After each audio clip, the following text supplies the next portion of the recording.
We want your money.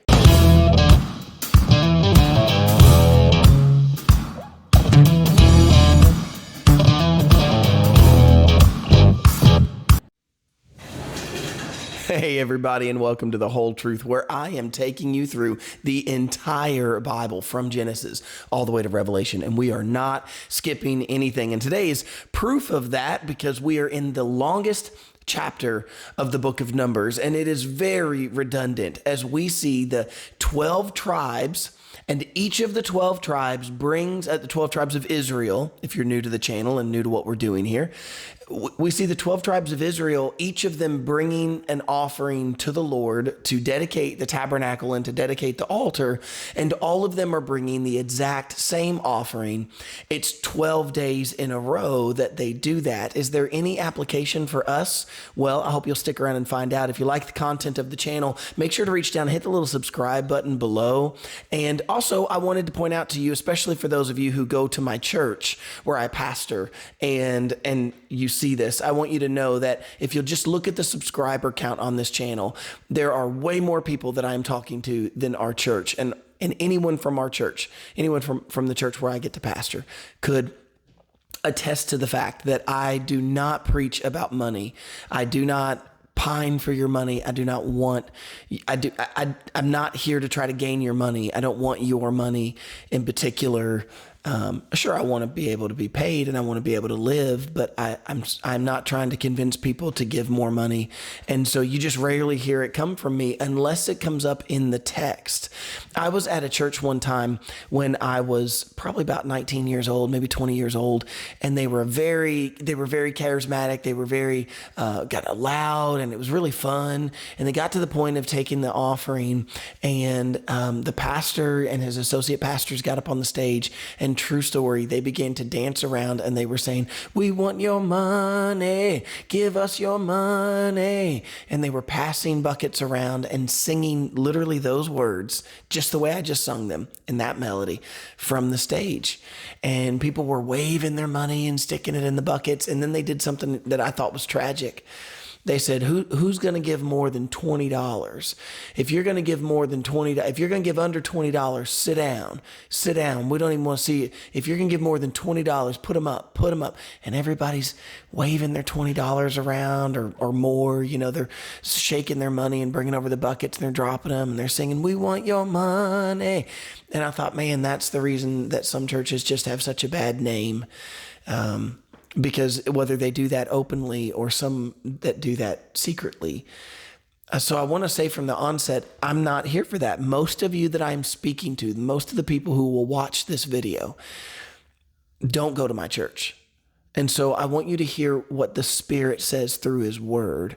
I'm sure there will be one or two that will come at me and say, "Oh, see, this is just churches trying to get your money." But what do I get from this? What do I get from this YouTube channel? Now I'm monetized. What do I get? A little bit of ads from that. I mean, you don't give an offering for me to make these videos. You don't give anything to that. I'm not getting anything for making this particular video. Nobody's paying me to do this. So I want you to hear that. I want you to hear what the Spirit says through His Word. We've got to get into it. We've got to read it. And then I'm telling you, there's some good practical stuff about our giving that we can learn from this. But man, I got some reading to do. If there's ever a time that I wanted to skip reading something, it's probably this. I'm just being transparent with you. If there's ever a time I wanted to not read something, it's probably this. I hope that the Lord will give me strength to read through this and to read it with clarity. And I hope that you'll stick with me because God put it in His Word, so it's got to be important. Let's read this together. It's Numbers chapter 7 and verse 10. Now the leaders offered the dedication offering for the altar when it was anointed. So the leaders offered their offering before the altar. For the Lord said to Moses, "They shall offer their offering 1 liter each day for the dedication of the altar." And the one who offered his offering on the first day was Nahshon, the son of Amminadab, from the tribe of Judah. His offering was 1 silver platter, the weight of which was 130 shekels, and 1 silver bowl of 70 shekels, according to the shekel of the sanctuary, both of them full of fine flour mixed with oil as a grain offering, 1 gold pan of 10 shekels full of incense, and 1 young bull one ram, and one lamb in its first year as a burnt offering, one kid of the goats as a sin offering, and for the sacrifice of peace offerings, 2 oxen, 5 rams, 5 male goats, and 5 lambs in their first year. This was the offering of Nahshon, the son of Amminadab. Now, did you see that? The first day, Nahshon, and that's what he gave. Now, read it. It's repeated, but it's on the second day. On the second day, Nathaniel, the son of Zuar, leader of Issachar, presented an offering. For his offering, he offered 1 silver platter, the weight of which was 130 shekels, and 1 silver bowl of 70 shekels, according to the shekel of the sanctuary, both of them full of fine flour mixed with oil as a grain offering. 1 gold pan of 10 shekels full of incense, 1 young bull, 1 ram, 1 male lamb in its first year as a burnt offering, 1 kid of the goats as a sin offering, and as the sacrifice of peace offerings, 2 oxen, 5 rams, 5 male goats, 5 lambs in their first year, and this was the offering of Nathaniel, the son of Zuar. Now in verse 24, on the third day, Eliab, the son of Helon, leader of the children of Zebulun, presented an offering. Excuse me, we're in verse 25, but I got to drink something. That's me running out of water right in the middle of a video. Here we go. Verse 25, his offering was 1 silver platter, the weight of which was 130 shekels, 1 silver bowl of 70 shekels, according to the shekel of the sanctuary. Both of them were full of fine flour mixed with oil as a grain offering. 1 pan of 10 shekels of incense, full of incense, 1 young bull, 1 ram, 1 male lamb in its first year as a burnt offering, 1 kid of the goats as a sin offering, and for the sacrifice of peace offerings, 2 oxen, 5 rams, 5 male goats, 5 lambs, 5 male lambs in their first year. This was the offering of Eliab, the son of Helon. So now in verse 30, and on the 4th day, Elizur, the son of Shadur, leader of the children of Reuben, presented an offering. His offering was 1 silver platter, the weight of which was 130 shekels, and a silver bowl of 70 shekels, according to the shekel of the sanctuary, both of them full of fine flour mixed with oil as a grain offering, 1 gold pan of 10 shekels full of incense, 1 young bull, 1 ram, and 1 male lamb of its first year as a burnt offering, 1 kid of the goats as a sin offering, and as the sacrifice of the peace offering, 2 oxen, 5 rams, 5 male goats, and 5 male lambs in their first year. This was the offering of Elizur, the son of Shadur.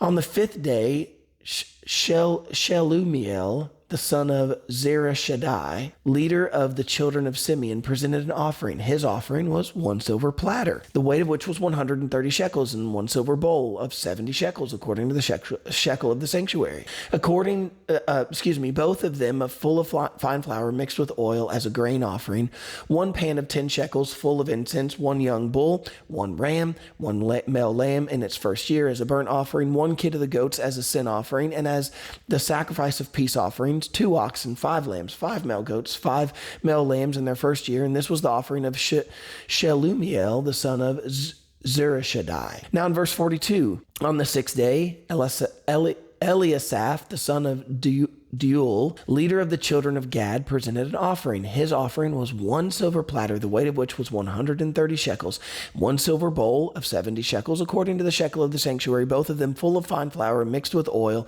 as a grain offering, 1 pan of 10 shekels, 1 gold pan of 10 shekels full of incense, 1 young bull, 1 ram, 1 male lamb in its first year as a burnt offering, 1 kid of the goats as a sin offering, and as a sacrifice of peace offerings, 2 oxen, 5 rams, 5 male goats, 5 male lambs in their first year. And this was the offering of Eliasaph, the son of Deuel. Now on the 7th day, Elishama, the son of Ammihud, leader of the children of Ephraim, presented an offering. His offering, guess what it was?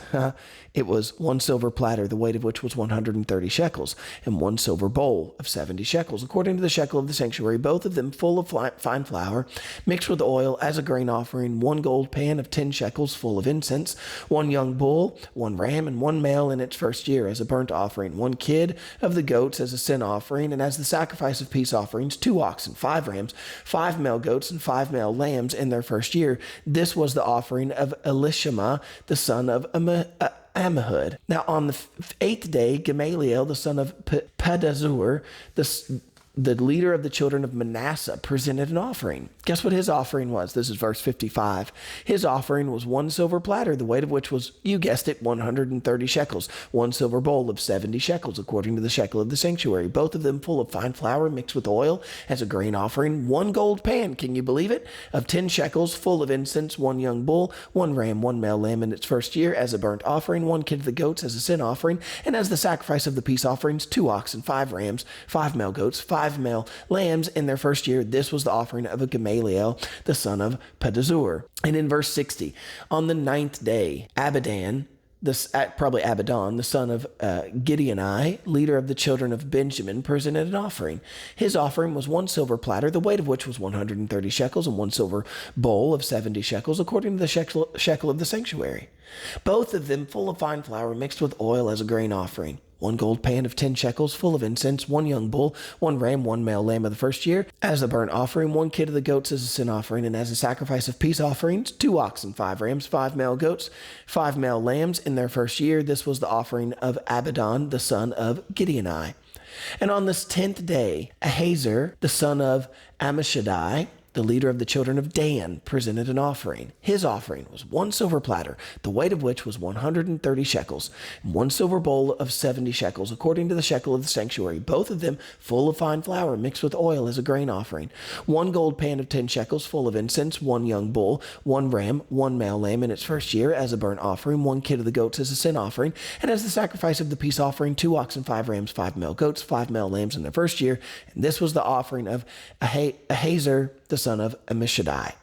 And then in verse 72, on the 11th day, Pagiel, the son of Okran, the leader of the children of Asher, presented an offering. His offering was 1 silver platter, the weight of which was 130 shekels, and 1 silver bowl of 70 shekels, according to the shekel of the sanctuary, both of them full of fine flour mixed with oil as a grain offering. 1 gold pan of 10 shekels full of incense, 1 young bull, 1 ram, 1 male lamb in its first year as a burnt offering, 1 kid of the goats as a sin offering, and as a sacrifice of peace offerings, 2 oxen, 5 rams, 5 male goats, 5 male lambs in their first year. And this was the offering of Pagiel, the son of Okran. And on the 12th day, Ahara, the son of Enan, the leader of the children of Naphtali, presented an offering. His offering was 1 silver platter, the weight of which was 130 shekels, and 1 silver bowl of 70 shekels, according to the shekel of the sanctuary, both of them full of fine flour mixed with oil as a grain offering. 1 gold pan of 10 shekels full of incense, 1 young bull, 1 ram, and 1 male lamb in its first year as a burnt offering, 1 kid of the goats as a sin offering, and as a sacrifice of peace offerings, 2 oxen, 5 rams, 5 male goats, 5 male lambs in their first year. And this was the offering of Ahara, the son of Enan. This was the dedication offering for the altar from the leaders of Israel when it was anointed. 12 silver platters, 12 silver bowls, 12 gold pans. Each silver platter weighed 130 shekels, each bowl 70 shekels. All the silver of the vessels weighed 2,400 shekels, according to the shekel of the sanctuary. 12 gold pans full of incense weighed 10 shekels apiece, according to the shekel of the sanctuary. All the gold pans weighed 120 shekels. All the oxen for the burnt offerings were 12 young bulls. The rams, 12. The male lambs in their first year, 12, with their grain offering. And the kids of the goats as the sin offering, 12. And all of the oxen for the sacrifice of the peace offering, 24 bulls. And of the rams, 60. Of the male goats, 60, and of the lambs in their first year, 60. This was the dedication offering for the altar after it was anointed. And now when Moses went up into the tabernacle of meeting to speak with him, he heard the voice of one speaking to him from above the mercy seat that was on the ark of the testimony, from between the 2 cherubim. Thus he spoke with him. I'm going to pause and go get something to drink. And I'm back. Okay.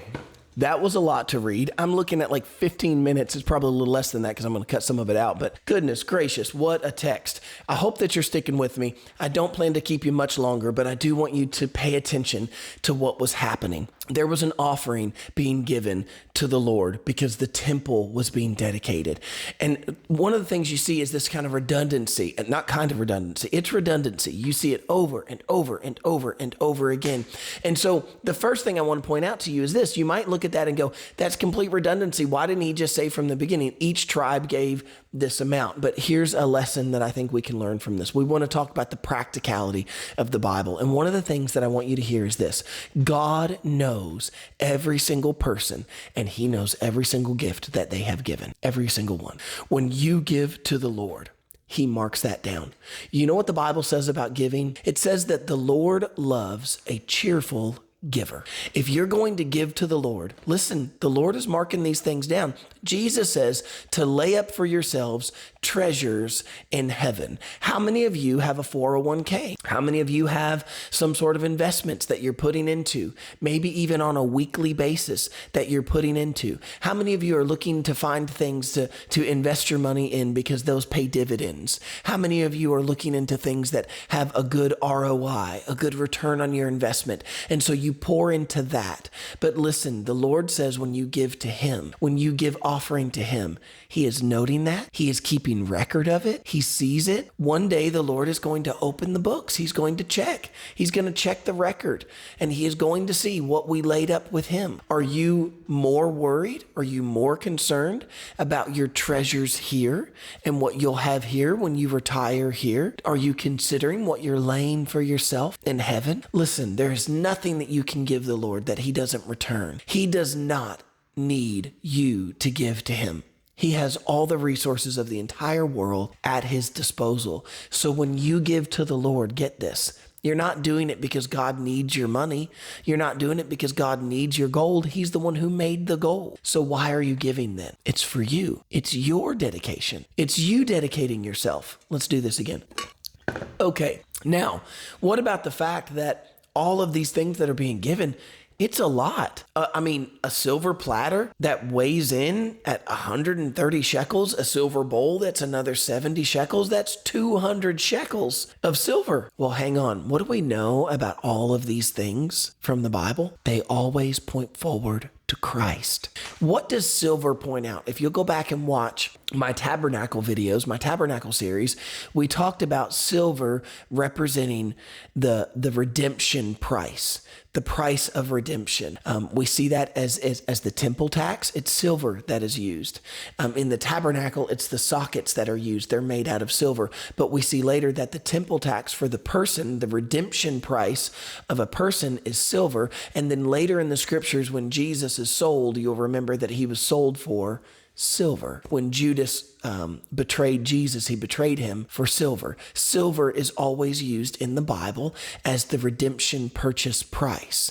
Now check this out. They're bringing this offering. It's a grain offering that they're bringing to the Lord. But how are they bringing it? In silver platters. Now, did the Israelite people know that they were symbolizing this? I don't think so.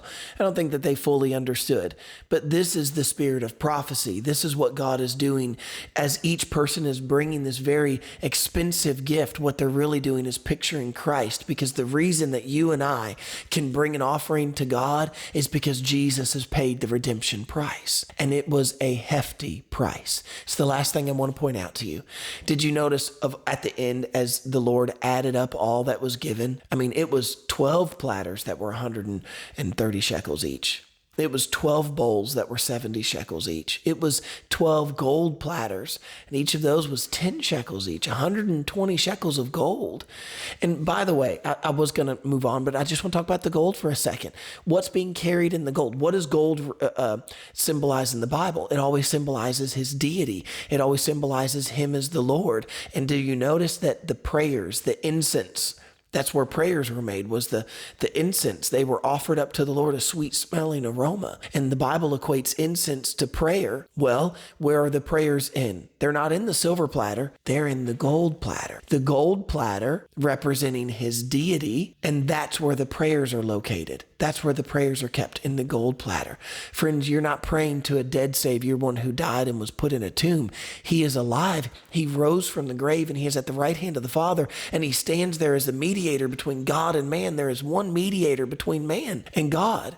That is the man, Christ Jesus. He is God, and he is the one mediating for us. And all of this was a high price.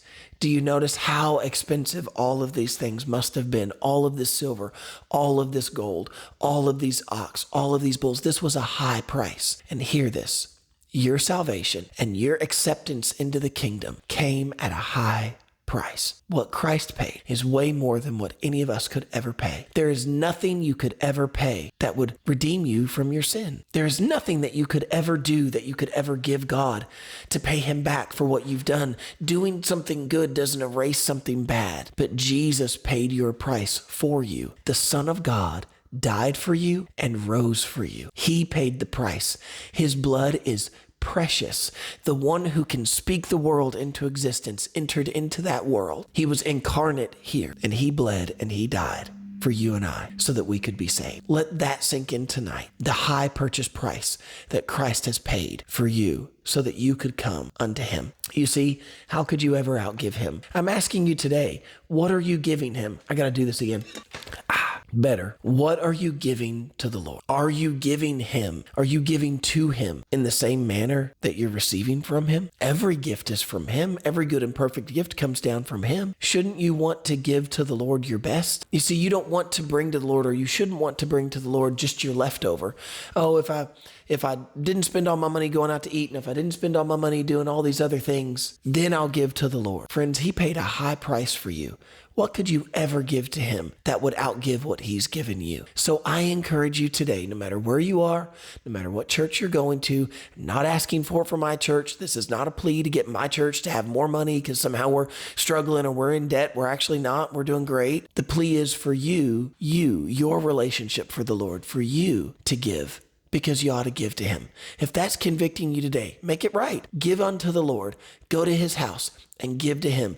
That's what he wants from us. Did you notice that the Lord blessed it, and after all the people gave, the Lord spoke with Moses, and Moses heard his voice? How cool is that? That all the people gave an offering, and the Lord spoke, and Moses heard. Because the people, they were giving, not because God needed them to give. God didn't need these things. He can make whatever he wants. He can do whatever he wants. But it furthered their relationship with him. Giving is a part of your worship. I hope you guys enjoyed today's video, and I hope you come back tomorrow as we get into Numbers chapter 8. I'll see you then.